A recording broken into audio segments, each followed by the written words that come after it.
ಓಂ ಶಾಂತಿ. ಮುರುಳಿ ದಿನಾಂಕ 12/5/2025. ಬಾಪ್ತಾದ ಮಧುಬನ. ಮಧುರ ಮಕ್ಕಳೇ, ಉದ್ಯೋಗ ವ್ಯವಹಾರವನ್ನು ಮಾಡುತ್ತಿದ್ದರೂ ಕೂಡ ಸದಾ ನಿಮ್ಮ ಈ ಈಶ್ವರೀಯ ವಿದ್ಯಾರ್ಥಿ ಜೀವನವನ್ನು ನೆನಪಿನಲ್ಲಿ ಇಟ್ಟುಕೊಳ್ಳಿ ಮತ್ತು ಈ ಈಶ್ವರೀಯ ಶಿಕ್ಷಣವನ್ನು ನೆನಪಿನಲ್ಲಿ ಇಟ್ಟುಕೊಳ್ಳಿ. ಸ್ವಯಂ ಭಗವಂತ ತಂದೆ ನನಗೆ ಶಿಕ್ಷಣವನ್ನು ಕಲಿಸುತ್ತಿದ್ದಾರೆ ಅನ್ನುವ ನಶೆಯಲ್ಲಿ ಇರಿ. ಇಂದಿನ ಪ್ರಶ್ನೆಯಾಗಿದೆ, ಯಾವ ಮಕ್ಕಳಿಗೆ ಜ್ಞಾನಾಮೃತವನ್ನು ಜೀರ್ಣ ಮಾಡಿಕೊಳ್ಳಲು ಬರುತ್ತದೆಯೋ ಆ ಮಕ್ಕಳ ಲಕ್ಷಣ ಏನಾಗಿರುತ್ತದೆ? ಉತ್ತರ, ಅವರಿಗೆ ಸದಾ ಆತ್ಮಿಕ ನಶೆ ಏರಿರುತ್ತದೆ ಮತ್ತು ಆ ನಶೆಯ ಆಧಾರದಿಂದ ಅವರು ಸರ್ವರ ಕಲ್ಯಾಣವನ್ನು ಮಾಡುತ್ತಿರುತ್ತಾರೆ. ಕಲ್ಯಾಣವನ್ನು ಮಾಡುವುದನ್ನು ಬಿಟ್ಟು ಬೇರೆ ಯಾವ ಮಾತನ್ನು ಮಾತನಾಡುವುದೂ ಕೂಡ ಅವರಿಗೆ ಇಷ್ಟ ಆಗುವುದಿಲ್ಲ. ಮುಳ್ಳುಗಳನ್ನು ಹೂವನ್ನಾಗಿ ಮಾಡುವಂತಹ ಸೇವೆಯಲ್ಲಿ ಅವರು ಬ್ಯುಸಿಯಾಗಿ ಇರುತ್ತಾರೆ. ಓಂ ಶಾಂತಿ. ಈಗ ಮಕ್ಕಳಾದ ನೀವು ಇಲ್ಲಿ ಕುಳಿತಿದ್ದೀರಾ ಮತ್ತು ಮಕ್ಕಳಾದ ನಿಮಗೆ ಗೊತ್ತಿದೆ, ನಾವೀಗ ಪಾತ್ರಧಾರಿಗಳಾಗಿದ್ದೇವೆ. ಈಗ ನಮ್ಮ 84 ಜನ್ಮದ ಚಕ್ರ ಪೂರ್ಣ ಆಗಿದೆ. ಈಗ ಮಕ್ಕಳಿಗೆ ಸದಾ ಈ ಮಾತಿನ ಸ್ಮೃತಿ ಇರಬೇಕು.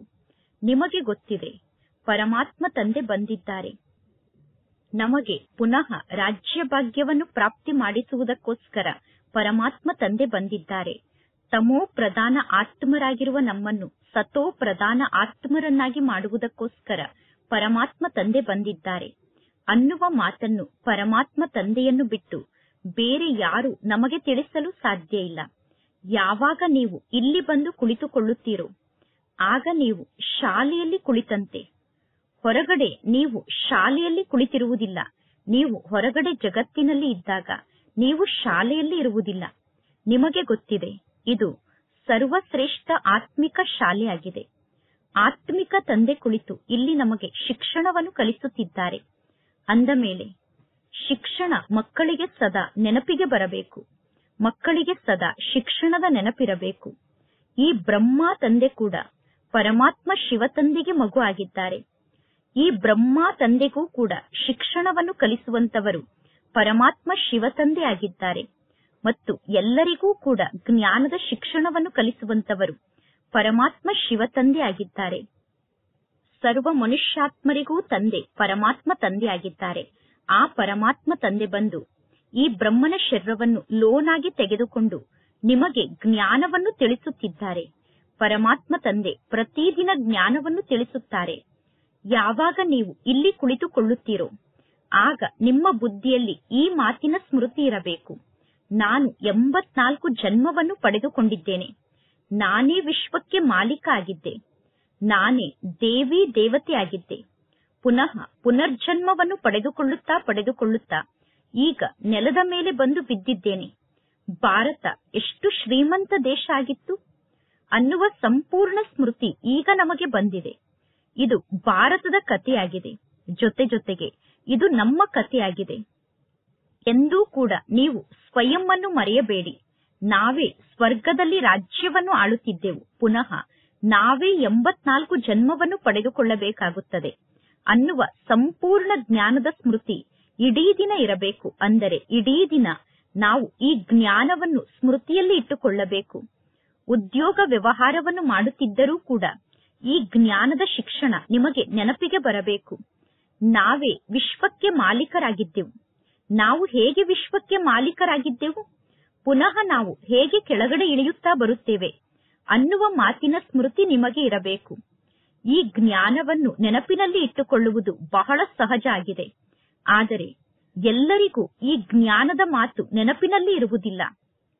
ಆತ್ಮ ಪವಿತ್ರ ಆತ್ಮ ಆಗದೇ ಇರುವ ಕಾರಣ ಪರಮಾತ್ಮ ತಂದೆಯ ನೆನಪು ಜಾರಿ ಹೋಗುತ್ತದೆ. ನಮಗೆ ಭಗವಂತ ತಂದೆ ಶಿಕ್ಷಣವನ್ನು ಕಲಿಸುತ್ತಿದ್ದಾರೆ. ಆದರೆ ಪರಮಾತ್ಮ ತಂದೆಯ ನೆನಪು ಜಾರಿ ಹೋಗುತ್ತದೆ. ನಾವು ಪರಮಾತ್ಮ ತಂದೆಗೆ ವಿದ್ಯಾರ್ಥಿಗಳಾಗಿದ್ದೇವೆ. ಪರಮಾತ್ಮ ತಂದೆ ತಿಳಿಸುತ್ತಾರೆ, ಸದಾ ನೆನಪಿನ ಯಾತ್ರೆಯಲ್ಲಿ ಸ್ಥಿತ ಆಗಿ. ಪರಮಾತ್ಮ ತಂದೆ ನಮಗೆ ಶಿಕ್ಷಣವನ್ನು ಕಲಿಸಿ ನಮ್ಮನ್ನು ಈ ರೀತಿ ದೇವತೆಯನ್ನಾಗಿ ಮಾಡುತ್ತಿದ್ದಾರೆ. ಅಂದ ಮೇಲೆ ಇಡೀ ದಿನ ಇದೇ ಜ್ಞಾನದ ಮಾತಿನ ಸ್ಮೃತಿ ಬರುತ್ತಿರಬೇಕು. ಪರಮಾತ್ಮ ತಂದೆ ಮಕ್ಕಳಿಗೆ ಸ್ಮೃತಿಯನ್ನು ತಂದುಕೊಡುತ್ತಾರೆ. ಇದು ಅದೇ ಭಾರತ ದೇಶ ಆಗಿತ್ತು. ನಾವೇ ದೇವಿ ದೇವತೆಗಳಾಗಿದ್ದೆವು. ಈಗ ಪುನಃ ನಾವು ಅಸುರರಾಗಿದ್ದೇವೆ. ಮೊದಲು ನಿಮ್ಮ ಬುದ್ಧಿ ಅಸುರಿ ಬುದ್ಧಿಯಾಗಿತ್ತು. ಈಗ ಪರಮಾತ್ಮ ತಂದೆ ನಿಮಗೆ ಈಶ್ವರಿಯ ಬುದ್ಧಿಯನ್ನು ನೀಡಿದ್ದಾರೆ. ಆದರೆ ಕೆಲವರ ಬುದ್ಧಿಯಲ್ಲಿ ಈ ಜ್ಞಾನ ಧಾರಣೆ ಆಗುವುದಿಲ್ಲ. ಮಕ್ಕಳು ಜ್ಞಾನದ ಮಾತನ್ನು ಮರೆತು ಬಿಡುತ್ತಾರೆ. ಪರಮಾತ್ಮ ತಂದೆ ಮಕ್ಕಳಿಗೆ ಎಷ್ಟೊಂದು ಜ್ಞಾನದ ನಶೆಯನ್ನು ಏರಿಸುತ್ತಾರೆ. ನೀವೀಗ ಪುನಃ ದೇವತೆ ಆಗುತ್ತೀರಾ ಅನ್ನುವ ನಶೆ ನಿಮಗೆ ಇರಬೇಕು. ನಾವೀಗ ನಮ್ಮ ರಾಜ್ಯವನ್ನು ಪಡೆದುಕೊಳ್ಳುತ್ತಿದ್ದೇವೆ. ನಾವು ಸತ್ಯುಗದಲ್ಲಿ ನಮ್ಮ ರಾಜ್ಯವನ್ನು ಆಳುತ್ತೇವೆ. ಆದರೆ ಕೆಲವು ಮಕ್ಕಳಿಗೆ ಈ ಜ್ಞಾನದ ನಶೆ ಸ್ವಲ್ಪ ಕೂಡ ಏರುವುದಿಲ್ಲ. ಜ್ಞಾನಾಮೃತ ಮಕ್ಕಳಿಗೆ ಜೀರ್ಣ ಆಗುವುದೇ ಇಲ್ಲ. ಯಾರಿಗೆ ಜ್ಞಾನದ ನಶೆ ಏರಿದೆಯೋ ಅವರು ಅನ್ಯರ ಕಲ್ಯಾಣವನ್ನು ಮಾಡುತ್ತಾರೆ. ಅನ್ಯರ ಕಲ್ಯಾಣವನ್ನು ಮಾಡುವುದನ್ನು ಬಿಟ್ಟು ಬೇರೆ ಯಾವ ಮಾತು ಅವರಿಗೆ ಇಷ್ಟ ಆಗುವುದಿಲ್ಲ. ಹೂವನ್ನಾಗಿ ಮಾಡುವಂತಹ ಸೇವೆಯಲ್ಲಿ ಅವರು ಸದಾ ತೊಡಗಿರುತ್ತಾರೆ. ನಾವು ಮೊದಲು ಹೂವಾಗಿದ್ದೆವು. ಪುನಃ ಮಾಯಾ ರಾವಣ ನಮ್ಮನ್ನು ಮುಳ್ಳನ್ನಾಗಿ ಮಾಡಿದ್ದಾನೆ. ಈಗ ಪುನಃ ನಾವು ಹೂವಾಗುತ್ತೇವೆ. ಈ ರೀತಿ ಸ್ವಯಂನ ಜೊತೆಗೆ ಸ್ವಯಂ ಮಾತನಾಡಿಕೊಳ್ಳಬೇಕು. ನೀವೀಗ ಇದೇ ಜ್ಞಾನದ ನಶೆಯಲ್ಲಿ ಸ್ಥಿತಾಗಿ ಪುನಃ ಯಾರಿಗಾದರೂ ಜ್ಞಾನದ ಮಾತನ್ನು ತಿಳಿಸಿದರೆ ತಕ್ಷಣ ಅವರಿಗೆ ಜ್ಞಾನದ ಬಾಣ ನಾಟುತ್ತದೆ. ಭಾರತ ದೇಶ ಪರಮಾತ್ಮ ತಂದೆಯ ಹೂದೋಟ ಆಗಿತ್ತು. ಈಗ ಅದೇ ಭಾರತ ದೇಶ ಪತಿತ ದೇಶ ಆಗಿದೆ. ನಾವೇ ಸಂಪೂರ್ಣ ವಿಶ್ವಕ್ಕೆ ಮಾಲೀಕರಾಗಿದ್ದೆವು. ಇದು ಎಷ್ಟು ದೊಡ್ಡ ಮಾತಾಗಿದೆ. ಈಗ ಪುನಃ ನಾವು ಎಷ್ಟೊಂದು ಕನಿಷ್ಠರಾಗಿದ್ದೇವೆ. ಅಂದರೆ ನಾವು ಎಷ್ಟೊಂದು ಕೆಳಗಡೆ ಬಿದ್ದು ಬಿಟ್ಟಿದ್ದೇವೆ. ಕೆಳಗಡೆ ಬೀಳುವುದು ಮತ್ತು ಮೇಲಕ್ಕೆ ಏರುವುದು ಇದು ಈ ನಾಟಕದಲ್ಲಿ ಫಿಕ್ಸ್ ಆಗಿದೆ. ಕೆಳಗಡೆ ಬೀಳುವ ಮತ್ತು ಮೇಲಕ್ಕೆ ಏರುವಂತಹ ಮಾತು ಈ ನಾಟಕದಲ್ಲಿ ಫಿಕ್ಸ್ ಆಗಿದೆ. ನಾವು ಹೇಗೆ ಕೆಳಗಡೆ ಬೀಳುತ್ತೇವೆ, ಪುನಃ ನಾವು ಹೇಗೆ ಮೇಲಕ್ಕೆ ಏರುತ್ತೇವೆ ಅನ್ನುವ ಕಥೆಯನ್ನು ಇಲ್ಲಿ ಕುಳಿತು ಪರಮಾತ್ಮ ತಂದೆ ತಿಳಿಸುತ್ತಾರೆ. ಜಗತ್ತಿನಲ್ಲಿ ಅಸತ್ಯ ಕಥೆ ಇದೆ, ಇದು ಸತ್ಯವಾದ ಕಥೆಯಾಗಿದೆ. ಅಲ್ಲಿ ಸತ್ಯನಾರಾಯಣನ ಕಥೆಯನ್ನು ಹೇಳುತ್ತಾರೆ. ಆದರೆ ನಾವು ಹೇಗೆ ಮೇಲಕ್ಕೆ ಏರುತ್ತೇವೆ, ಪುನಃ ನಾವು ಹೇಗೆ ಕೆಳಗಡೆ ಬೀಳುತ್ತೇವೆ ಅನ್ನುವುದು ಆ ಕಥೆಯನ್ನು ಕೇಳುವುದರಿಂದ ಯಾರಿಗೂ ಅರ್ಥ ಆಗುವುದಿಲ್ಲ. ಇಲ್ಲಿ ಪರಮಾತ್ಮ ತಂದೆ ಸತ್ಯವಾದಂತಹ ಸತ್ಯನಾರಾಯಣನ ಕಥೆಯನ್ನು ತಿಳಿಸಿದ್ದಾರೆ. ನಾವು ಹೇಗೆ ರಾಜ್ಯವನ್ನು ಕಳೆದುಕೊಳ್ಳುತ್ತೇವೆ ಅನ್ನುವ ಸಂಪೂರ್ಣ ಮಾತು ನಮ್ಮ ಮೇಲಿದೆ. ಈಗ ಆತ್ಮಕ್ಕೆ ಗೊತ್ತಾಗಿದೆ ನಾವು ಹೇಗೆ ಪರಮಾತ್ಮ ತಂದೆಯ ಮೂಲಕ ಈಗ ಪುನಃ ರಾಜ್ಯವನ್ನು ಪಡೆದುಕೊಳ್ಳುತ್ತಿದ್ದೇವೆ ಎಂದು. ಮಕ್ಕಳೇ, ನಿಮಗೆ ರಾಜ್ಯಭಾಗ್ಯದ ನಶೆ ಇದೆ ತಾನೆ ಎಂದು ಇಲ್ಲಿ ಪರಮಾತ್ಮ ತಂದೆ ಕೇಳಿದಾಗ ಮಕ್ಕಳು ಹೇಳುತ್ತೀರಾ, ಹೌದು ನನಗೆ ರಾಜ್ಯದ ನಶೆ ಇದೆ ಎಂದು. ಪುನಃ ಇಲ್ಲಿಂದ ಹೊರಗಡೆ ಹೋದ ತಕ್ಷಣ ಮಕ್ಕಳ ಮನಸ್ಸಿನಲ್ಲಿ ಸ್ವಲ್ಪ ಕೂಡ ನಶೆ ಇರುವುದಿಲ್ಲ. ಮಕ್ಕಳು ಸ್ವಯಂ ಅರ್ಥ ಮಾಡಿಕೊಳ್ಳುತ್ತಾರೆ, ಬಲೆ ನಾವು ತಂದೆಯ ಸಮ್ಮುಖದಲ್ಲಿ ಕೈಯನ್ನು ಎತ್ತುತ್ತೇವೆ, ಆದರೆ ನಶೆ ಏರುವಷ್ಟು ನನ್ನ ಸ್ಥಿತಿ ಚೆನ್ನಾಗಿಲ್ಲ, ಅಂದರೆ ನಶೆ ಏರುವಂತಹ ನಡತೆ ನನ್ನ ನಡತೆ ಆಗಿಲ್ಲ ಎಂದು ಮಕ್ಕಳಿಗೆ ಸ್ವಯಂ ಅನುಭವ ಆಗುತ್ತದೆ. ಪರಮಾತ್ಮ ತಂದೆ ಮಕ್ಕಳಿಗೆ ಸ್ಮೃತಿಯನ್ನು ತಂದುಕೊಡುತ್ತಾರೆ. ಮಕ್ಕಳೇ, ನಾನು ನಿಮಗೆ ರಾಜ್ಯಭಾಗ್ಯವನ್ನು ನೀಡಿದ್ದೆ, ಪುನಃ ನೀವೇ ರಾಜ್ಯವನ್ನು ಕಳೆದುಕೊಂಡಿದ್ದೀರಾ. ನೀವು ಕೆಳಗಡೆ ಇಳಿಯುತ್ತಾ ಬರುತ್ತೀರಾ, ಏಕೆಂದರೆ ಈ ನಾಟಕ ಮೇಲೆ ಏರುವ ಮತ್ತು ಕೆಳಗಡೆ ಇಳಿಯುವಂತಹ ನಾಟಕ ಆಗಿದೆ. ಇಂದು ಯಾರು ರಾಜರಾಗಿದ್ದಾರೋ ನಾಳೆ ಅವರನ್ನು ರಾಜ್ಯ ಸಿಂಹಾಸನದಿಂದ ಕೆಳಗಡೆ ಇಳಿಸುತ್ತಾರೆ. ಪತ್ರಿಕೆಯಲ್ಲಿ ಇಂತಿಂತಹ ಅನೇಕ ಮಾತುಗಳು ಬರುತ್ತದೆ. ಆ ಮಾತಿಗೆ ಪ್ರತಿಕ್ರಿಯೆಯನ್ನು ನೀಡಲಾಗುತ್ತದೆ. ಆ ಮಾತಿಗೆ ಪ್ರತಿಕ್ರಿಯೆಯನ್ನು ಏಕೆ ನೀಡಲಾಗುತ್ತದೆ ಅಂದರೆ ಅವರೂ ಸ್ವಲ್ಪ ಜ್ಞಾನದ ಮಾತನ್ನು ಅರ್ಥ ಮಾಡಿಕೊಳ್ಳಲಿ ಎಂದು, ಜಗತ್ತಿನ ಜನರಿಗೆ ಜ್ಞಾನದ ಮಾತು ಸ್ವಲ್ಪ ಅರ್ಥ ಆಗಲಿ ಎಂದು ಪತ್ರಿಕೆಯ ಮಾತಿಗೆ ಪ್ರತಿಕ್ರಿಯೆಯನ್ನು ನೀಡಲಾಗುತ್ತದೆ. ಇದು ನಾಟಕ ಆಗಿದೆ ಅನ್ನುವ ಮಾತು ಸದಾ ನೆನಪಿನಲ್ಲಿ ಇದ್ದರೆ ನೀವು ಸದಾ ಖುಷಿಯಲ್ಲಿ ಇರುತ್ತೀರಾ. ನಿಮ್ಮ ಬುದ್ಧಿಯಲ್ಲಿ ಸದಾ ಈ ಮಾತಿನ ಸ್ಮೃತಿ ಇದೆ. ಇಂದಿನಿಂದ 5000 ವರ್ಷದ ಮೊದಲು ಕೂಡ ಪರಮಾತ್ಮ ಶಿವತಂದೆ ಬಂದಿದ್ದರು. 5000 ವರ್ಷದ ಮೊದಲು ಬಂದು ಪರಮಾತ್ಮ ತಂದೆ ನಮಗೆ ರಾಜಯೋಗವನ್ನು ಕಲಿಸಿದ್ದರು. 5000 ವರ್ಷದ ಮೊದಲೂ ಕೂಡ ಯುದ್ಧ ನಡೆದಿತ್ತು. ಇದೆಲ್ಲ ಸರಿಯಾದ ಮಾತಾಗಿದೆ. ಪರಮಾತ್ಮ ತಂದೆ ನಮಗೆ ಸರಿಯಾದ ಮಾತನ್ನೇ ತಿಳಿಸುತ್ತಾರೆ. ಇದು ಪುರುಷೋತ್ತಮ ಸಂಗಮ ಯುಗ ಆಗಿದೆ. ಕಲಿಯುಗದ ನಂತರ ಈ ಪುರುಷೋತ್ತಮ ಯುಗ ಬರುತ್ತದೆ. ಕಲಿಯುಗಕ್ಕೆ ಪುರುಷೋತ್ತಮ ಯುಗ ಎಂದು ಕರೆಯುವುದಿಲ್ಲ. ಸತ್ಯುಗಕ್ಕೂ ಕೂಡ ಪುರುಷೋತ್ತಮ ಯುಗ ಎಂದು ಕರೆಯುವುದಿಲ್ಲ. ಅಸುರಿ ಸಂಪ್ರದಾಯದವರು ಎಂದು ಕರೆಯಲಾಗುತ್ತದೆ ಮತ್ತು ದೈವಿ ಸಂಪ್ರದಾಯದವರು ಎಂದು ಕರೆಯಲಾಗುತ್ತದೆ. ಅಸುರಿ ಸಂಪ್ರದಾಯ ಮತ್ತು ದೈವಿ ಸಂಪ್ರದಾಯದ ಮಧ್ಯದಲ್ಲಿ ಈ ಸಂಗಮ ಯುಗ ಬರುತ್ತದೆ. ಈ ಸಂಗಮ ಯುಗದಲ್ಲೇ ಹಳೆಯ ಜಗತ್ತು ಪುನಃ ಹೊಸ ಜಗತ್ತಾಗುತ್ತದೆ. ಹೊಸ ಜಗತ್ತು ಹಳೆಯ ಜಗತ್ತಾಗಲು ಸಂಪೂರ್ಣ ಚಕ್ರ ಬೇಕಾಗುತ್ತದೆ, ಅಂದರೆ 5000 ವರ್ಷ ಬೇಕಾಗುತ್ತದೆ. ಈಗ ಇದು ಸಂಗಮ ಯುಗ ಆಗಿದೆ. ಸತ್ಯಯುಗದಲ್ಲಿ ದೇವಿ ದೇವತೆಗಳ ರಾಜ್ಯ ಇತ್ತು. ಈಗ ಆ ದೇವತೆಗಳ ರಾಜ್ಯ ಇಲ್ಲ. ಇನ್ನು ಈಗ ಜಗತ್ತಿನಲ್ಲಿ ಅನೇಕ ಧರ್ಮದವರು ಇದ್ದಾರೆ.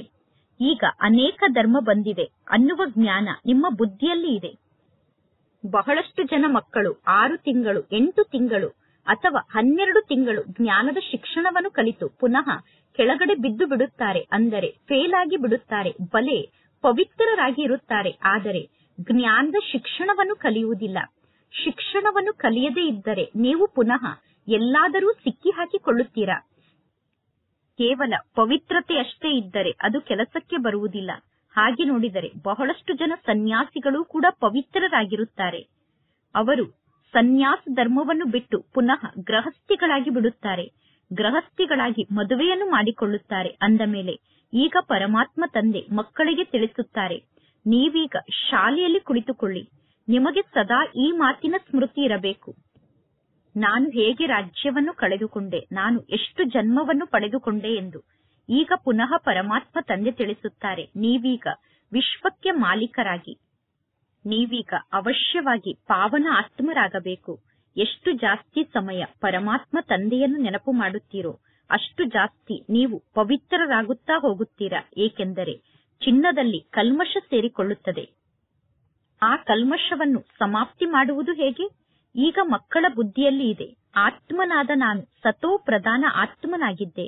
ನಾನು 24 ಕ್ಯಾರೆಟ್ ಚಿನ್ನ ಆಗಿದ್ದೆ. ನಂತರ ಕೆಳಗಡೆ ಬೀಳುತ್ತಾ ಬೀಳುತ್ತಾ ನನ್ನ ಪರಿಸ್ಥಿತಿ ಈ ರೀತಿ ಆಗಿಬಿಟ್ಟಿದೆ. ನಾವೀಗ ಎಷ್ಟೊಂದು ಕನಿಷ್ಠರಾಗಿದ್ದೇವೆ. ಪರಮಾತ್ಮ ತಂದೆ ಎಂದೂ ಕೂಡ ನಾನು ಈ ರೀತಿ ಶ್ರೇಷ್ಠ ಆಗಿದ್ದೆ, ನಂತರ ನಾನು ಕೆಳಗಡೆ ಬಿದ್ದು ಕನಿಷ್ಠ ಆದೆ ಎಂದು ಹೇಳುವುದಿಲ್ಲ. ಮನುಷ್ಯರಾದ ನೀವೇ ಹೇಳುತ್ತೀರಾ, ನಾವು ದೇವತೆಗಳಾಗಿದ್ದೆವು. ಭಾರತ ದೇಶಕ್ಕೆ ಮಹಿಮೆಯಂತೂ ಇದೆ ತಾನೆ. ಭಾರತದಲ್ಲಿ ಯಾರು ಬರುತ್ತಾರೆ ಮತ್ತು ಯಾವ ಜ್ಞಾನವನ್ನು ನೀಡುತ್ತಾರೆ ಅನ್ನುವುದು ಯಾರಿಗೂ ಗೊತ್ತಿಲ್ಲ. ಮುಕ್ತಿದಾತ ಆದಂತಹ ಪರಮಾತ್ಮ ತಂದೆ ಯಾವಾಗ ಬರುತ್ತಾರೆ ಅನ್ನುವುದು ಗೊತ್ತಾಗಬೇಕು ತಾನೆ. ಭಾರತ ದೇಶ ಪ್ರಾಚೀನ ದೇಶ ಆಗಿದೆ ಎಂದು ಗಾಯನವನ್ನು ಮಾಡಲಾಗುತ್ತದೆ. ಅಂದ ಮೇಲೆ ಅವಶ್ಯವಾಗಿ ಭಾರತದಲ್ಲೇ ಹೊಸ ಜಗತ್ತು ಪುನರ್ ನಿರ್ಮಾಣ ಆಗುತ್ತದೆ. ಅಥವಾ ಶಿವ ಜಯಂತಿಯನ್ನೂ ಕೂಡ ಭಾರತದಲ್ಲೇ ಆಚರಣೆ ಮಾಡುತ್ತಾರೆ. ಪರಮಾತ್ಮ ತಂದೆ ಭಾರತದಲ್ಲೇ ಪುನಃ ಅವತರಿತ ಆಗುತ್ತಾರೆ. ಅವಶ್ಯವಾಗಿ ಪರಮಾತ್ಮ ತಂದೆ ಭಾರತ ದೇಶದಲ್ಲೇ ಬರುತ್ತಾರೆ. ಭಗೀರಥ ಎಂದು ಕರೆಯಲಾಗುತ್ತದೆ. ಅಂದ ಮೇಲೆ ಪರಮಾತ್ಮ ತಂದೆ ಮನುಷ್ಯರ ಶರೀರದಲ್ಲೇ ಬಂದಿರಬೇಕು. ಪುನಃ ಕುದುರೆಯ ಗಾಡಿಯನ್ನು ಏಕೆ ತೋರಿಸಿದ್ದಾರೆ? ಪರಮಾತ್ಮ ತಂದೆ ಹೇಳುತ್ತಿರುವಂತಹ ಮಾತಿಗೂ ಶಾಸ್ತ್ರದಲ್ಲಿ ಇರುವಂತಹ ಮಾತಿಗೂ ಎಷ್ಟೊಂದು ಅಂತರ ಇದೆ. ಶ್ರೀಕೃಷ್ಣನನ್ನು ತೋರಿಸುತ್ತಾರೆ ಮತ್ತು ರಥವನ್ನು ತೋರಿಸಿದ್ದಾರೆ. ನನ್ನ ಬಗ್ಗೆ ಯಾರಿಗೂ ಕೂಡ ಗೊತ್ತಿಲ್ಲ ಎಂದು ಪರಮಾತ್ಮ ತಂದೆ ತಿಳಿಸುತ್ತಾರೆ. ಈಗ ನಿಮಗೆ ಗೊತ್ತಿದೆ, ಪರಮಾತ್ಮ ತಂದೆ ಈ ಬ್ರಹ್ಮನ ರಥದಲ್ಲಿ ಬರುತ್ತಾರೆ. ಈ ಬ್ರಹ್ಮ ತಂದೆಯ ಶರೀರಕ್ಕೆ ಭಾಗ್ಯಶಾಲಿ ರಥ ಎಂದು ಕರೆಯಲಾಗುತ್ತದೆ. ಈ ಬ್ರಹ್ಮ ಪುನಃ ವಿಷ್ಣು ಆಗುತ್ತಾರೆ. ಚಿತ್ರದಲ್ಲಿ ಎಷ್ಟು ಸ್ಪಷ್ಟವಾಗಿದೆ, ಬ್ರಹ್ಮ ಪುನಃ ವಿಷ್ಣು ಆಗುತ್ತಾರೆ ಅನ್ನುವ ಮಾತು ಚಿತ್ರದಲ್ಲಿ ಸ್ಪಷ್ಟವಾಗಿದೆ. ತ್ರಿಮೂರ್ತಿಯ ಚಿತ್ರದಲ್ಲಿ ಮೇಲೆ ಶಿವತಂದೆಯ ಚಿತ್ರವನ್ನು ತೋರಿಸಲಾಗಿದೆ. ಶಿವತಂದೆಯ ಪರಿಚಯವನ್ನು ಯಾರು ನೀಡಿದರು? ಪರಮಾತ್ಮ ಶಿವತಂದೆ ಬ್ರಹ್ಮ ತಂದೆಯ ಮೂಲಕ ಇಂತಹ ಚಿತ್ರವನ್ನು ನಿರ್ಮಾಣ ಮಾಡಿಸಿದ್ದಾರೆ. ಈಗ ನಿಮಗೆ ಗೊತ್ತಿದೆ, ಪರಮಾತ್ಮ ಶಿವತಂದೆ ಬ್ರಹ್ಮ ತಂದೆಯ ರಥದಲ್ಲಿ ಬಂದಿದ್ದಾರೆ. ಈ ಬ್ರಹ್ಮ ಪುನಃ ವಿಷ್ಣು ಆಗುತ್ತಾರೆ, ವಿಷ್ಣು ಪುನಃ ಬ್ರಹ್ಮ ಆಗುತ್ತಾರೆ. ಇಲ್ಲಿ ಮಕ್ಕಳಿಗೆ ತಿಳಿಸಲಾಗಿದೆ, ವಿಷ್ಣು 84 ಜನ್ಮದ ನಂತರ ಬ್ರಹ್ಮ ಆಗುತ್ತಾರೆ, ಪುನಃ ಬ್ರಹ್ಮ 1 ಸೆಕೆಂಡ್ನಲ್ಲಿ ವಿಷ್ಣು ಆಗುತ್ತಾರೆ ಅನ್ನುವ ಮಾತನ್ನು ಮಕ್ಕಳಿಗೆ ತಿಳಿಸಲಾಗಿದೆ. ಇದೆಲ್ಲ ವಿಚಿತ್ರ ಮಾತಾಗಿದೆ. ಇದೆಲ್ಲ ಧಾರಣೆಯನ್ನು ಮಾಡಿಕೊಳ್ಳುವಂತಹ ಮಾತಾಗಿದೆ. ಮೊಟ್ಟ ಮೊದಲು ಪರಮಾತ್ಮ ತಂದೆಯ ಪರಿಚಯವನ್ನು ಎಲ್ಲರಿಗೂ ತಿಳಿಸಬೇಕು. ಭಾರತ ದೇಶ ಅವಶ್ಯವಾಗಿ ಸ್ವರ್ಗ ಆಗಿತ್ತು. ಸ್ವರ್ಗದ ರಚಯಿತ ಆದಂತಹ ಪರಮಾತ್ಮ ತಂದೆ ಭಾರತ ದೇಶವನ್ನು ಸ್ವರ್ಗವನ್ನಾಗಿ ಮಾಡಿರಬೇಕು. ಈ ಚಿತ್ರ ಬಹಳ ಸುಂದರವಾದ ಚಿತ್ರ ಆಗಿದೆ. ಜ್ಞಾನವನ್ನು ತಿಳಿಸುವಂತಹ ಆಸಕ್ತಿಯಂತೂ ಮಕ್ಕಳಿಗೆ ಇರುತ್ತದೆ ತಾನೆ. ಪರಮಾತ್ಮ ತಂದೆಗೂ ಕೂಡ ಆಸಕ್ತಿಯಂತೂ ಇದೆ. ನೀವು ಸೆಂಟರ್ನಲ್ಲಿ ಈ ರೀತಿ ಜ್ಞಾನವನ್ನು ತಿಳಿಸುತ್ತಿರುತ್ತೀರಾ. ಇಲ್ಲಿ ಡೈರೆಕ್ಟ್ ಆಗಿ ಪರಮಾತ್ಮ ತಂದೆ ಜ್ಞಾನವನ್ನು ತಿಳಿಸುತ್ತಾರೆ. ಪರಮಾತ್ಮ ತಂದೆ ಇಲ್ಲಿ ಕುಳಿತು ಆತ್ಮರಿಗೆ ಜ್ಞಾನವನ್ನು ತಿಳಿಸುತ್ತಾರೆ. ಆತ್ಮರು ಜ್ಞಾನವನ್ನು ತಿಳಿಸುವುದಕ್ಕೂ ಮತ್ತು ಪರಮಾತ್ಮ ತಂದೆ ಜ್ಞಾನವನ್ನು ತಿಳಿಸುವುದಕ್ಕೂ ಅವಶ್ಯವಾಗಿ ಅಂತರ ಇರುತ್ತದೆ. ಆದ್ದರಿಂದ ನೀವು ಇಲ್ಲಿ ಜ್ಞಾನವನ್ನು ಕೇಳುವುದಕ್ಕೋಸ್ಕರ ತಂದೆಯ ಸಮ್ಮುಖಕ್ಕೆ ಬರುತ್ತೀರಾ. ಪರಮಾತ್ಮ ತಂದೆ ಗಳಿಗೆ ಗಳಿಗೆಗೂ ಮಕ್ಕಳೇ ಮಕ್ಕಳೇ ಎಂದು ಹೇಳುತ್ತಾರೆ. ಪರಮಾತ್ಮ ತಂದೆ ಜ್ಞಾನವನ್ನು ತಿಳಿಸಿದಾಗ ಜ್ಞಾನದ ಪ್ರಭಾವ ಜಾಸ್ತಿ ಆಗುತ್ತದೆ. ಸೋದರರು ಸೋದರರಿಗೆ ಜ್ಞಾನವನ್ನು ತಿಳಿಸಿದಾಗ ಅಷ್ಟೊಂದು ಜ್ಞಾನದ ಪ್ರಭಾವ ಆಗುವುದಿಲ್ಲ. ತಂದೆ ಜ್ಞಾನವನ್ನು ತಿಳಿಸಿದಾಗ ಜ್ಞಾನದ ಪ್ರಭಾವ ಜಾಸ್ತಿ ಆಗುತ್ತದೆ. ಇಲ್ಲಿ ನೀವು ಪರಮಾತ್ಮ ತಂದೆಯ ಸಮ್ಮುಖದಲ್ಲಿ ಕುಳಿತಿದ್ದೀರಾ. ಆತ್ಮರು ಪರಮಾತ್ಮ ತಂದೆಯ ಜೊತೆಗೆ ಮಿಲನವನ್ನು ಮಾಡುತ್ತಾರೆ. ಇದಕ್ಕೆ ಮೇಳ ಎಂದು ಕರೆಯಲಾಗುತ್ತದೆ. ಪರಮಾತ್ಮ ತಂದೆ ಸಮ್ಮುಖದಲ್ಲಿ ಕುಳಿತು ಜ್ಞಾನವನ್ನು ತಿಳಿಸುತ್ತಿದ್ದಾರೆ ಅಂದ ಮೇಲೆ ಮಕ್ಕಳಿಗೆ ಬಹಳಷ್ಟು ಜ್ಞಾನದ ನಶೆ ಇರುತ್ತದೆ. ನಿಮಗೆ ಗೊತ್ತಿದೆ, ಬೇಹದ್ದಿನ ತಂದೆ ನಮಗೆ ಜ್ಞಾನವನ್ನು ತಿಳಿಸುತ್ತಿದ್ದಾರೆ ಅಂದ ಮೇಲೆ ನಾವೇಕೆ ತಂದೆಯ ಮಾತನ್ನು ಸ್ವೀಕಾರ ಮಾಡುವುದಿಲ್ಲ? ಅವಶ್ಯವಾಗಿ ನಾವು ತಂದೆಯ ಮಾತನ್ನು ಸ್ವೀಕಾರ ಮಾಡುತ್ತೇವೆ. ಪರಮಾತ್ಮ ತಂದೆ ತಿಳಿಸುತ್ತಾರೆ, ನಾನು ನಿಮ್ಮನ್ನು ಸ್ವರ್ಗಕ್ಕೆ ಕಳಿಸಿದ್ದೆ. ಪುನಃ 84 ಜನ್ಮವನ್ನು ಪಡೆದುಕೊಳ್ಳುತ್ತಾ ನೀವೀಗ ಪತಿತರಾಗಿದ್ದೀರಾ. ಈಗ ಪುನಃ ನೀವು ಪಾವನ ಆತ್ಮರು ಆಗುವುದಿಲ್ಲ ಏನು? ಆತ್ಮರಿಗೆ ತಂದೆ ಹೇಳುತ್ತಾರೆ. ಕೆಲವರು ತಂದೆ ಹೇಳುವ ಮಾತನ್ನು ಅರ್ಥ ಮಾಡಿಕೊಳ್ಳುತ್ತಾರೆ. ಪರಮಾತ್ಮ ತಂದೆ ಸತ್ಯವನ್ನೇ ಹೇಳುತ್ತಾರೆ. ಕೆಲವರು ತಕ್ಷಣ ಹೇಳುತ್ತಾರೆ, ಬಾಬಾ, ನಾನು ಪವಿತ್ರ ಆಗಿರದೇ ಇರಲು ಹೇಗೆ ಸಾಧ್ಯ? ನಾನು ಅವಶ್ಯವಾಗಿ ಪವಿತ್ರ ಆಗುತ್ತೇನೆ ಎಂದು ಪರಮಾತ್ಮ ತಂದೆ ತಿಳಿಸುತ್ತಾರೆ. ತಂದೆಯಾದ ನನ್ನನ್ನು ನೀವು ನೆನಪು ಮಾಡಿ, ಆಗ ನಿಮ್ಮ ಪಾಪ ನಾಶ ಆಗುತ್ತದೆ. ನೀವು ನನ್ನ ನೆನಪಿನ ಮೂಲಕ ಸತ್ಯ ಚಿನ್ನ ಆಗುತ್ತೀರಾ. ತಂದೆಯಾದ ನಾನೊಬ್ಬನೇ ಸರ್ವರಿಗೂ ಪತಿತ ಪಾವನ ಆಗಿದ್ದೇನೆ. ಒಬ್ಬ ಪರಮಾತ್ಮ ತಂದೆ ಸರ್ವರ ಪತಿತ ಪಾವನ ಆಗಿದ್ದಾರೆ. ಪರಮಾತ್ಮ ತಂದೆ ತಿಳಿಸುವುದಕ್ಕೂ ಆತ್ಮರಾದ ನೀವು ಜ್ಞಾನವನ್ನು ತಿಳಿಸುವುದಕ್ಕೂ ಎಷ್ಟೊಂದು ಅಂತರ ಇದೆ. ತಂದೆ ಜ್ಞಾನವನ್ನು ತಿಳಿಸುವುದಕ್ಕೂ ಮಕ್ಕಳಾದ ನೀವು ಜ್ಞಾನವನ್ನು ತಿಳಿಸುವುದಕ್ಕೂ ಬಹಳಷ್ಟು ಅಂತರ ಇದೆ. ತಿಳಿದುಕೊಳ್ಳಿ, ಕೆಲವರು ಹೊಸಬರು ಬರುತ್ತಾರೆ. ಅದರಲ್ಲೂ ಕೂಡ ಯಾರು ಈ ಕುಲದ ಹೂವಾಗಿದ್ದಾರೋ ಅವರಿಗೆ ತಕ್ಷಣ ಈ ಜ್ಞಾನ ನಾಟುತ್ತದೆ. ಅವರು ಹೇಳುತ್ತಾರೆ, ಈ ಜ್ಞಾನ ಬಹಳಷ್ಟು ಸರಿಯಾದ ಜ್ಞಾನ ಆಗಿದೆ. ಯಾರು ಈ ದೇವತಾ ಕುಲದ ಆತ್ಮರು ಅಲ್ಲವೋ ಅವರು ಜ್ಞಾನದ ಮಾತನ್ನು ಅರ್ಥ ಮಾಡಿಕೊಳ್ಳುವುದಿಲ್ಲ. ಅಂದ ಮೇಲೆ ನೀವೀಗ ಎಲ್ಲರಿಗೂ ತಿಳಿಸಬೇಕು, ಪರಮಾತ್ಮ ತಂದೆ ಆತ್ಮರಿಗೆ ತಂದೆ ಆಗಿದ್ದಾರೆ. ಆತ್ಮರಾದ ನಮಗೆ ಪರಮಾತ್ಮ ತಂದೆ ತಿಳಿಸುತ್ತಾರೆ, ನೀವೀಗ ಪಾವನರಾಗಿ ಎಂದು. ಮನುಷ್ಯರು ಪಾವನರಾಗುವುದಕ್ಕೋಸ್ಕರ ಗಂಗಾ ನದಿಯಲ್ಲಿ ಹೋಗಿ ಸ್ನಾನವನ್ನು ಮಾಡುತ್ತಾರೆ ಅಥವಾ ಪಾವನರಾಗುವುದಕ್ಕೋಸ್ಕರ ಗುರುಗಳ ಬಳಿ ಹೋಗುತ್ತಾರೆ. ಆದರೆ ಪತಿತ ಪಾವನ ಒಬ್ಬ ಪರಮಾತ್ಮ ತಂದೆ ಆಗಿದ್ದಾರೆ. ಪರಮಾತ್ಮ ತಂದೆ ಆತ್ಮರಿಗೆ ತಿಳಿಸುತ್ತಾರೆ, ನೀವು ಎಷ್ಟೊಂದು ಪತಿತರಾಗಿದ್ದೀರಾ. ಆದ್ದರಿಂದ ಆತ್ಮ ಪರಮಾತ್ಮ ತಂದೆಯನ್ನು ನೆನಪು ಮಾಡುತ್ತದೆ. ಪರಮಾತ್ಮ ತಂದೆ, ನೀವು ಬಂದು ನನ್ನನ್ನು ಪಾವನ ಮಾಡಿ ಎಂದು ಪರಮಾತ್ಮ ತಂದೆ ತಿಳಿಸುತ್ತಾರೆ. ನಾನು ಕಲ್ಪ ಕಲ್ಪದಲ್ಲೂ ಈ ಸೃಷ್ಟಿಗೆ ಬರುತ್ತೇನೆ. ಮಕ್ಕಳಾದ ನಿಮಗೆ ನಾನು ತಿಳಿಸುತ್ತೇನೆ, ಈ ಒಂದು ಅಂತಿಮ ಜನ್ಮದಲ್ಲಿ ನೀವು ಪವಿತ್ರರಾಗಿ ಈಗ ಈ ರಾವಣ ರಾಜ್ಯ ಸಮಾಪ್ತಿಯಾಗಲೇಬೇಕು. ಪಾವನರಾಗುವಂತಹ ಮಾತೆ ಮುಖ್ಯ ಮಾತಾಗಿದೆ. ಸ್ವರ್ಗದಲ್ಲಿ ವಿಕಾರ ಅನ್ನುವ ವಿಷಯ ಇರುವುದಿಲ್ಲ. ಯಾವಾಗ ಯಾರಾದರೂ ನಿಮ್ಮ ಬಳಿ ಬರುತ್ತಾರೋ ಆಗ ಅವರಿಗೆ ತಿಳಿಸಿ. ಪರಮಾತ್ಮ ತಂದೆ ತಿಳಿಸುತ್ತಾರೆ, ನೀವು ಸ್ವಯಂ ಅನ್ನು ಆತ್ಮ ಎಂದು ತಿಳಿದುಕೊಂಡು ತಂದೆಯಾದ ನನ್ನನ್ನು ನೀವು ನೆನಪು ಮಾಡಿ, ಆಗ ನೀವು ಪಾವನ ಆತ್ಮರಾಗುತ್ತೀರಾ ಮತ್ತು ಆತ್ಮದಲ್ಲಿ ಇರುವ ಕಲ್ಮಶ ಸಮಾಪ್ತಿಯಾಗುತ್ತದೆ. ಮನ್ಮನಾಭವ ಅನ್ನುವ ಶಬ್ದದ ಅರ್ಥವೇ ತಂದೆಯನ್ನು ನೆನಪು ಮಾಡುವುದಾಗಿದೆ. ಪರಮಾತ್ಮ ಶಿವ ತಂದೆ ನಿರಾಕಾರ ತಂದೆ ಆಗಿದ್ದಾರೆ. ಆತ್ಮರಾದ ನಾವು ಕೂಡ ನಿರಾಕಾರ ಆತ್ಮರಾಗಿದ್ದೇವೆ. ಹೇಗೆ ನಾವು ಶರೀರದ ಮೂಲಕ ಕೇಳಿಸಿಕೊಳ್ಳುತ್ತೇವೋ ಅದೇ ರೀತಿ ಪರಮಾತ್ಮ ತಂದೆ ಬ್ರಹ್ಮನ ಶರೀರದಲ್ಲಿ ಬಂದು ಜ್ಞಾನವನ್ನು ತಿಳಿಸುತ್ತಾರೆ. ಇಲ್ಲದಿದ್ದರೆ ತಂದೆಯಾದ ನನ್ನೊಬ್ಬನನ್ನೇ ನೆನಪು ಮಾಡಿ ಎಂದು ಪರಮಾತ್ಮ ತಂದೆ ಹೇಗೆ ಹೇಳಲು ಸಾಧ್ಯ? ದೇಹದ ಎಲ್ಲಾ ಸಂಬಂಧವನ್ನು ತ್ಯಾಗ ಮಾಡಿ ಎಂದು ತಂದೆ ಹೇಳುತ್ತಾರೆ. ಅಂದ ಮೇಲೆ ಅವಶ್ಯವಾಗಿ ಪರಮಾತ್ಮ ತಂದೆ ಈ ಜಗತ್ತಿಗೆ ಬರುತ್ತಾರೆ. ಪರಮಾತ್ಮ ತಂದೆ ಬ್ರಹ್ಮನ ತನುವಿನಲ್ಲಿ ಪ್ರವೇಶವನ್ನು ಮಾಡುತ್ತಾರೆ. ಪ್ರಜಾಪಿತ ಈಗ ಪ್ರತ್ಯಕ್ಷದಲ್ಲಿ ಇದ್ದಾರೆ. ಪರಮಾತ್ಮ ತಂದೆ ಈ ಬ್ರಹ್ಮನ ತನುವಿನ ಮೂಲಕ ಮಕ್ಕಳಾದ ನಮಗೆ ಹೇಳುತ್ತಾರೆ, ಬೇಹದ್ದಿನ ತಂದೆಯಾದ ನಾನು ಹೇಳುವ ಮಾತನ್ನು ನೀವು ಒಪ್ಪಿಕೊಳ್ಳುತ್ತೀರಾ ತಾನೆ? ಬೇಹದ್ದಿನ ತಂದೆಯನ್ನು ನೀವು ಸ್ವೀಕಾರ ಮಾಡುತ್ತೀರಾ ತಾನೆ? ಅಂದ ಮೇಲೆ ಪರಮಾತ್ಮ ತಂದೆ ತಿಳಿಸುತ್ತಾರೆ, ನೀವೀಗ ಪಾವನರಾಗಿ ಪತಿತತನವನ್ನು ತ್ಯಾಗ ಮಾಡಿ, ಹಳೆಯ ದೇಹದ ಅಭಿಮಾನವನ್ನು ತ್ಯಾಗ ಮಾಡಿ, ತಂದೆಯಾದ ನನ್ನೊಬ್ಬನನ್ನೇ ನೀವೀಗ ನೆನಪು ಮಾಡಿ. ಆಗ ಅಂತಮತಿ ಸೋಗತಿ ಆಗುತ್ತದೆ. ಅಂದರೆ ಒಬ್ಬ ತಂದೆಯ ನೆನಪಿನಲ್ಲಿ ಶರೀರವನ್ನು ತ್ಯಾಗ ಮಾಡಿದರೆ ಶ್ರೇಷ್ಠ ಗತಿ ಪ್ರಾಪ್ತಿಯಾಗುತ್ತದೆ. ಒಬ್ಬ ತಂದೆಯನ್ನು ನೆನಪು ಮಾಡಿದರೆ ನೀವು ಲಕ್ಷ್ಮಿ ಅಥವಾ ನಾರಾಯಣ ಆಗುತ್ತೀರಾ.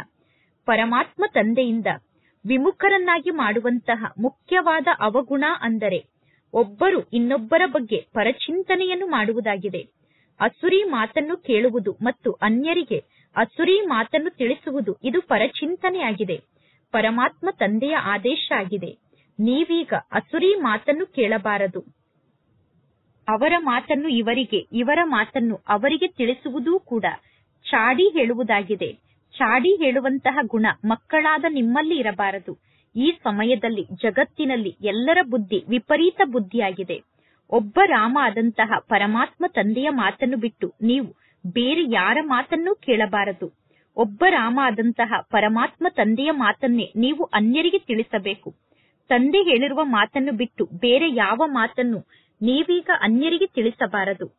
ಅನ್ಯ ಯಾವುದಾದರೂ ಮಾತಿನ ಬಗ್ಗೆ ನೀವು ಪರಚಿಂತನೆಯನ್ನು ಮಾಡಿದರೆ, ಅನ್ಯರ ಮಾತಿನ ಬಗ್ಗೆ ನೀವು ಯಾರಿಗಾದರೂ ತಿಳಿಸಿದರೆ ಇದಕ್ಕೂ ಕೂಡ ಚಾಡಿ ಹೇಳುವುದು ಎಂದು ಕರೆಯಲಾಗುತ್ತದೆ. ಯಾರಾದರೂ ಹೇಳಿದಂತಹ ಮಾತನ್ನು ನೀವು ಅನ್ಯರ ಸಮ್ಮುಖದಲ್ಲಿ ಹೇಳಿದರೆ ಇದೂ ಕೂಡ ಚಾಡಿ ಮಾತಾಗಿದೆ. ಈಗ ಪರಮಾತ್ಮ ತಂದೆ ತಿಳಿಸುತ್ತಾರೆ, ಈ ರೀತಿ ಚಾಡಿ ಹೇಳುವಂತಹ ಗುಣವನ್ನು ಬಿಟ್ಟು ಬಿಡಿ. ಈಗ ಎಲ್ಲಾ ಆತ್ಮರಿಗೂ ತಿಳಿಸಿ, ಹೇ ಸೀತೆಯರೇ, ನೀವೀಗ ರಾಮ ಆದಂತಹ ಒಬ್ಬ ಪರಮಾತ್ಮ ತಂದೆಯ ಜೊತೆಗೆ ಯೋಗವನ್ನು ಜೋಡಣೆ ಮಾಡಿ ನೀವು ಸಂದೇಶಿಗಳಾಗಿದ್ದೀರಾ. ಎಲ್ಲರಿಗೂ ನೀವೀಗ ಸಂದೇಶವನ್ನು ನೀಡಿ. ಪರಮಾತ್ಮ ತಂದೆ ತಿಳಿಸಿದ್ದಾರೆ, ತಂದೆಯಾದ ನನ್ನೊಬ್ಬನನ್ನೇ ನೆನಪು ಮಾಡಿ ಎಂದು. ಈ ಮಾತನ್ನು ಬಿಟ್ಟು ಉಳಿದ ಎಲ್ಲಾ ಮಾತನ್ನು ಮಾತನಾಡುವುದೂ ಕೂಡ ಚಾಡಿ ಮಾತೇ ಆಗಿದೆ. ಪರಮಾತ್ಮ ತಂದೆ ಎಲ್ಲಾ ಮಕ್ಕಳಿಗೂ ತಿಳಿಸುತ್ತಾರೆ, ಚಾಡಿ ಹೇಳುವುದನ್ನು ಈಗ ಬಿಟ್ಟು ಬಿಡಿ. ಸರ್ವ ಸೀತೆಯರಿಗೂ ರಾಮ ಆದಂತಹ ಒಬ್ಬ ಪರಮಾತ್ಮ ತಂದೆಯ ಜೊತೆಗೆ ಯೋಗವನ್ನು ಜೋಡಣೆ ಮಾಡಿ. ಪರಮಾತ್ಮ ತಂದೆಯ ಜೊತೆಗೆ ಯೋಗವನ್ನು ಜೋಡಣೆ ಮಾಡುವುದೇ ನಿಮ್ಮ ಕರ್ತವ್ಯ ಆಗಿದೆ. ಕೇವಲ ಎಲ್ಲರಿಗೂ ಪರಮಾತ್ಮ ತಂದೆಯ ಸಂದೇಶವನ್ನು ನೀಡುತ್ತಾ ಇರಿ. ಈಗ ಪರಮಾತ್ಮ ತಂದೆ ಬಂದಿದ್ದಾರೆ. ಪರಮಾತ್ಮ ತಂದೆ ತಿಳಿಸುತ್ತಾರೆ, ನೀವೀಗ ಚಿನ್ನದ ಯುಗಕ್ಕೆ ಹೋಗಬೇಕು. ಈಗ ಈ ಕಬ್ಬಿಣದ ಯುಗವನ್ನು ನೀವು ತ್ಯಾಗ ಮಾಡಬೇಕು. ಈಗ ಇಲ್ಲಿ ನಿಮಗೆ ವನವಾಸ ಪ್ರಾಪ್ತಿಯಾಗಿದೆ. ನೀವು ವನವಾಸದಲ್ಲಿ ಇದ್ದೀರಾ. ನೀವು ಕಾಡಿನಲ್ಲಿ ಕುಳಿತಿದ್ದೀರಾ. ವನ ಎಂದು ಕಾಡಿಗೆ ಕರೆಯಲಾಗುತ್ತದೆ. ಕನ್ಯರಿಗೆ ಯಾವಾಗ ಮದುವೆಯನ್ನು ಮಾಡುತ್ತಾರೋ ಆ ಸಮಯದಲ್ಲಿ ಕನ್ಯರನ್ನು ವನದಲ್ಲಿ ಕೂರಿಸುತ್ತಾರೆ. ನಂತರ ಕನ್ಯರು ಮಹಲ್ಗೆ ಹೋಗುತ್ತಾರೆ. ಈಗ ನೀವು ಕೂಡ ಕಾಡಿನಲ್ಲಿ ಕುಳಿತಿದ್ದೀರಾ. ಈಗ ನೀವು ಮಾವನ ಮನೆಗೆ ಹೋಗಬೇಕು. ಈ ಹಳೆಯ ದೇಹವನ್ನು ತ್ಯಾಗ ಮಾಡಬೇಕು. ಒಬ್ಬ ತಂದೆಯನ್ನು ನೀವೀಗ ನೆನಪು ಮಾಡಿ. ಯಾರು ವಿನಾಶ ಕಾಲದಲ್ಲಿ ಪ್ರೀತಿ ಬುದ್ಧಿ ಉಳ್ಳವರಾಗಿದ್ದಾರೋ ಅವರು ಮಹಲ್ಗೆ ಹೋಗುತ್ತಾರೆ. ಇನ್ನು ವಿಪರೀತ ಬುದ್ಧಿ ಉಳ್ಳಂತವರು ವನವಾಸದಲ್ಲಿ ಇರುತ್ತಾರೆ, ಕಾಡಿನಲ್ಲಿ ವಾಸವನ್ನು ಮಾಡುತ್ತಾರೆ. ಈಗ ಪರಮಾತ್ಮ ತಂದೆ ಮಕ್ಕಳಿಗೆ ಭಿನ್ನ ಭಿನ್ನ ಪ್ರಕಾರದಿಂದ ಜ್ಞಾನದ ಮಾತನ್ನು ತಿಳಿಸುತ್ತಾರೆ. ಯಾವ ಪರಮಾತ್ಮ ತಂದೆಯ ಮೂಲಕ ಬೇಹದ್ದಿನ ರಾಜ್ಯಭಾಗ್ಯವನ್ನು ಪಡೆದುಕೊಂಡಿದ್ದೀರೋ, ಯಾವ ತಂದೆಯ ಮೂಲಕ ಬೇಹದ್ದಿನ ರಾಜ್ಯಭಾಗ್ಯ ಪ್ರಾಪ್ತಿಯಾಗಿದೆಯೋ ಆ ತಂದೆಯನ್ನು ನೀವೀಗ ಮರೆತು ಬಿಟ್ಟಿದ್ದೀರಾ. ತಂದೆಯನ್ನು ಮರೆತು ನೀವೆಲ್ಲರೂ ವನವಾಸಕ್ಕೆ ಹೋಗಿದ್ದೀರಾ. ವನವಾಸ ಮತ್ತು ಹೂದೋಟದಲ್ಲಿ ವಾಸ ಎಂದು ಕರೆಯಲಾಗುತ್ತದೆ. ಪರಮಾತ್ಮ ತಂದೆಯ ಹೆಸರೇ ತೋಟದ ಮಾಲೀಕ ಆಗಿದೆ. ಆದರೆ ಯಾವಾಗ ಯಾರ ಬುದ್ಧಿಯಲ್ಲಾದರೂ ಜ್ಞಾನದ ಮಾತು ಧಾರಣೆ ಆಗುತ್ತದೆಯೋ ಆಗ ತೋಟದ ಮಾಲೀಕನ ಬಗ್ಗೆ ಗೊತ್ತಾಗುತ್ತದೆ. ಭಾರತದಲ್ಲೇ ನಮ್ಮ ರಾಜ್ಯ ಇತ್ತು, ಈಗ ನಮ್ಮ ರಾಜ್ಯ ಇಲ್ಲ ಅಂದ ಮೇಲೆ ಈಗ ಎಲ್ಲರೂ ವನವಾಸದಲ್ಲಿ ಇದ್ದಾರೆ. ಪುನಃ ನಾವು ಹೂದೋಟಕ್ಕೆ ಹೋಗುತ್ತೇವೆ. ನೀವೀಗ ಇಲ್ಲಿ ಕುಳಿತಿದ್ದೀರಾ. ನಾವು ಬೇಹದ್ದಿನ ತಂದೆಯ ಮೂಲಕ ನಮ್ಮ ರಾಜ್ಯಭಾಗ್ಯವನ್ನು ಪಡೆದುಕೊಳ್ಳುತ್ತಿದ್ದೇವೆ ಅನ್ನುವ ಜ್ಞಾನ ನಿಮ್ಮ ಬುದ್ಧಿಯಲ್ಲಿ ಇದೆ. ಪರಮಾತ್ಮ ತಂದೆ ತಿಳಿಸುತ್ತಾರೆ, ನನ್ನ ಜೊತೆಗೆ ಪ್ರೀತಿಯನ್ನು ಜೋಡಣೆ ಮಾಡಿ, ತಂದೆಯ ಜೊತೆಗೆ ಪ್ರೀತಿಯನ್ನು ಜೋಡಣೆ ಮಾಡಿ ಎಂದು ತಂದೆ ತಿಳಿಸುತ್ತಾರೆ. ಆದರೆ ಮಕ್ಕಳು ಪುನಃ ತಂದೆಯನ್ನು ಮರೆತು ಬಿಡುತ್ತಾರೆ. ಪರಮಾತ್ಮ ತಂದೆಗೆ ಮಕ್ಕಳು ದೂರನ್ನು ನೀಡುತ್ತಾರೆ. ಅಂದರೆ ಪರಮಾತ್ಮ ತಂದೆಯ ಬಗ್ಗೆ ಕಂಪ್ಲೇಂಟ್ ಅನ್ನು ಮಾಡುತ್ತಾರೆ. ಪರಮಾತ್ಮ ತಂದೆ, ನಾನು ಇಲ್ಲಿಯವರೆಗೂ ನಿಮ್ಮ ನೆನಪನ್ನು ಮರೆಯುತ್ತಿರುತ್ತೇನೆ ಎಂದು.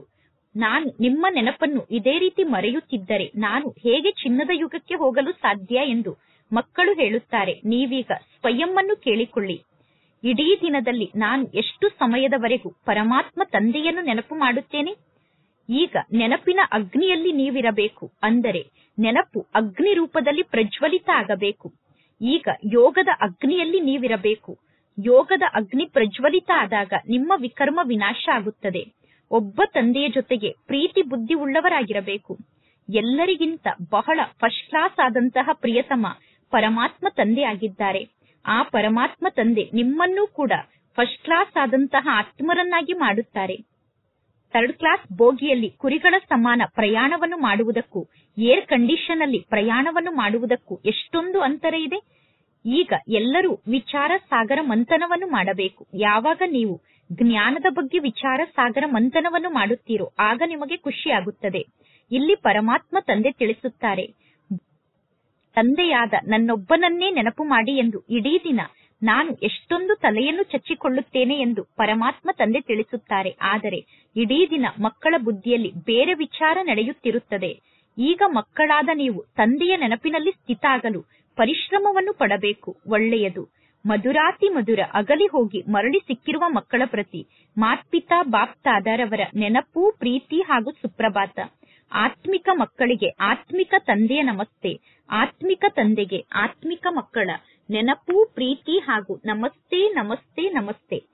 ಧಾರಣೆಗೋಸ್ಕರ ಮುಖ್ಯ ಸಾರ. ಯಾರೇ ಸಿಕ್ಕರು ಅವರಿಗೆ ರಾಮ ಆದಂತಹ ಒಬ್ಬ ಪರಮಾತ್ಮ ತಂದೆಯ ಮಾತನ್ನೇ ತಿಳಿಸಬೇಕು. ರಾಮ ಆದಂತಹ ಒಬ್ಬ ಪರಮಾತ್ಮ ತಂದೆಯ ಮಾತನ್ನು ಬಿಟ್ಟು ಬೇರೆ ಯಾವ ಮಾತನ್ನೂ ನೀವು ಮಾತನಾಡಬಾರದು. ಒಬ್ಬ ತಂದೆಯ ಮಾತನ್ನೇ ಅನ್ಯರಿಗೆ ತಿಳಿಸಬೇಕು. ಪರಚಿಂತನೆಯನ್ನು ಮಾಡುವುದೂ ಕೂಡ ಚಾಡಿಯನ್ನು ಹೇಳುವುದಾಗಿದೆ. ಆದ್ದರಿಂದ ಪರಚಿಂತನೆಯನ್ನು ಮಾಡುತ್ತಾ ಚಾಡಿಯನ್ನು ಹೇಳುವುದನ್ನು ಬಿಟ್ಟು ಬಿಡಬೇಕು. ಸೆಕೆಂಡ್ ಪಾಯಿಂಟ್, ಒಬ್ಬ ಪರಮಾತ್ಮ ತಂದೆಯ ಜೊತೆಗೆ ಪ್ರೀತಿಯನ್ನು ಜೋಡಣೆ ಮಾಡಬೇಕು. ಹಳೆಯ ದೇಹದ ಅಭಿಮಾನವನ್ನು ತ್ಯಾಗ ಮಾಡಿ ಒಬ್ಬ ತಂದೆಯ ನೆನಪಿನಲ್ಲಿ ಸ್ಥಿತಾಗಿ ಸ್ವಯಂ ಅನ್ನು ಪಾವನ ಆತ್ಮನನ್ನಾಗಿ ಮಾಡಿಕೊಳ್ಳಬೇಕು. ಇಂದಿನ ವರದಾನ ಆಗಿದೆ, ಸಮಾವೇಶ ಮಾಡಿಕೊಳ್ಳುವಂತಹ ಶಕ್ತಿಯ ಮೂಲಕ ತಪ್ಪನ್ನೂ ಕೂಡ ಸರಿಪಡಿಸುವಂತಹ ವಿಶ್ವ ಪರಿವರ್ತಕರಾಗಿ. ಅನ್ಯರು ತಪ್ಪನ್ನು ಮಾಡುವುದನ್ನು ನೋಡಿ ನೀವು ಸ್ವಯಂ ತಪ್ಪನ್ನು ಮಾಡಬೇಡಿ. ಒಂದು ವೇಳೆ ಯಾರಾದರೂ ತಪ್ಪನ್ನು ಮಾಡುತ್ತಿದ್ದರೆ ನಾನು ಸರಿಯಾಗಿ ಇರಬೇಕು. ಅವರ ಸಂಘದ ಪ್ರಭಾವ ನನ್ನ ಮೇಲೆ ಆಗಬಾರದು. ತಪ್ಪನ್ನು ಮಾಡುವಂತಹ ವ್ಯಕ್ತಿಗಳ ಸಂಘದ ಪ್ರಭಾವಕ್ಕೆ ನಾವು ವಶ ಆದರೆ ನಾವು ಕೂಡ ಹುಡುಗಾಟಿಕೆಯನ್ನು ಮಾಡುತ್ತೇವೆ. ಅಂದರೆ ಅನ್ಯರ ಪ್ರಭಾವ ನಮ್ಮ ಮೇಲೆ ಆದರೂ ಇದು ಕೂಡ ಹುಡುಗಾಟಿಕೆ ಆಗಿದೆ. ಪ್ರತಿಯೊಬ್ಬರು ಕೇವಲ ಈ ಒಂದು ಜವಾಬ್ದಾರಿಯನ್ನು ಹೊತ್ತುಕೊಳ್ಳಿ, ನಾನು ಸರಿಯಾದ ಮಾರ್ಗದಲ್ಲೇ ನಡೆಯಬೇಕು. ಒಂದು ವೇಳೆ ಅನ್ಯರು ತಪ್ಪನ್ನು ಮಾಡುತ್ತಿದ್ದರೂ ಕೂಡ ಆ ಸಮಯದಲ್ಲಿ ಸಮಾವೇಶ ಮಾಡಿಕೊಳ್ಳುವಂತಹ ಶಕ್ತಿಯನ್ನು ಉಪಯೋಗ ಮಾಡಿ. ಅನ್ಯರ ತಪ್ಪನ್ನು ನೋಟ್ ಮಾಡಿಕೊಳ್ಳುವ ಬದಲು ಅನ್ಯರಿಗೆ ಸಹಯೋಗದ ನೋಟನ್ನು ನೀಡಿ. ಅಂದರೆ ಸಹಯೋಗದಿಂದ ಅನ್ಯರನ್ನು ಭರ್ಪೂರ್ ಮಾಡಿ. ಆಗ ವಿಶ್ವ ಪರಿವರ್ತನೆಯ ಕಾರ್ಯ ಸಹಜವಾಗಿ ನಡೆಯುತ್ತದೆ. ಇಂದಿನ ಸ್ಲೋಗನ್ ಆಗಿದೆ, ನಿರಂತರ ಯೋಗಿಗಳಾಗುವುದು. ಅಂದರೆ ಹದ್ದಿನ ನಾನು ಮತ್ತು ನನ್ನತನವನ್ನು ಬೇಹದ್ದಿನಲ್ಲಿ ಪರಿವರ್ತನೆ ಮಾಡುವುದು. ನಿರಂತರ ಯೋಗಿಗಳಾಗುವುದಕ್ಕೋಸ್ಕರ ಹದ್ದಿನ ನಾನು ಮತ್ತು ನನ್ನತನವನ್ನು ಬೇಹದ್ದಿನಲ್ಲಿ ಪರಿವರ್ತನೆ ಮಾಡಿ. ಇಂದಿನ ಅವ್ಯಕ್ತ ಸೂಚನೆ ಆಗಿದೆ, ಆತ್ಮಿಕ ರಾಯಲ್ಟಿ ಮತ್ತು ಪವಿತ್ರತೆಯ ವ್ಯಕ್ತಿತ್ವವನ್ನು ಧಾರಣೆ ಮಾಡಿಕೊಳ್ಳಿ. ವರ್ತಮಾನ ಸಮಯಕ್ಕನುಸಾರವಾಗಿ ಸೂಕ್ಷ್ಮ ದೇವತಾ ಸ್ವರೂಪದ ಸಂಪನ್ನ ಸ್ಟೇಜ್ ಅಥವಾ ಪರಮಾತ್ಮ ತಂದೆಯ ಸಮಾನ ಆಗುವಂತಹ ಸ್ಟೇಜ್ನ ಸಮೀಪಕ್ಕೆ ಹೋಗುತ್ತಿದ್ದೇವೆ. ಅದಕ್ಕನುಸಾರವಾಗಿ ಪವಿತ್ರತೆಯ ಪರಿಭಾಷೆ ಬಹಳಷ್ಟು ಸೂಕ್ಷ್ಮವಾಗಿದೆ. ಅಂದರೆ ವರ್ತಮಾನ ಸಮಯಕ್ಕನುಸಾರವಾಗಿ ಸೂಕ್ಷ್ಮ ದೇವತಾ ಸ್ವರೂಪದ ಸಂಪನ್ನ ಸ್ಟೇಜ್ ಅನ್ನು ತಲುಪಲು ಅಥವಾ ಪರಮಾತ್ಮ ತಂದೆಯ ಸಮಾನ ಸ್ಥಿತಿಯ ಸಮೀಪಕ್ಕೆ ಹೋಗಲು ಪವಿತ್ರತೆಯ ಪರಿಭಾಷೆ ಅತಿ ಸೂಕ್ಷ್ಮ ಆಗಿದೆ. ಕೇವಲ ಬ್ರಹ್ಮಚಾರಿಗಳಾಗುವುದಷ್ಟೇ ಪವಿತ್ರತೆ ಅಲ್ಲ, ಆದರೆ ಬ್ರಹ್ಮಚಾರಿಗಳಾಗುವುದರ ಜೊತೆಗೆ ಬ್ರಹ್ಮ ತಂದೆಯ ಪ್ರತಿಯೊಂದು ಕರ್ಮ ಅನ್ನುವ ಹೆಜ್ಜೆಯ ಮೇಲೆ ಹೆಜ್ಜೆಯನ್ನು ಇಡುವಂತಹ ಬ್ರಹ್ಮಚಾರಿಗಳಾಗಿ, ಅಂದರೆ ಬ್ರಹ್ಮ ತಂದೆಯನ್ನೇ ಅನುಕರಣೆ ಮಾಡುವಂತವರಾಗಿ. ಒಳ್ಳೆಯದು. ಓಂ ಶಾಂತಿ.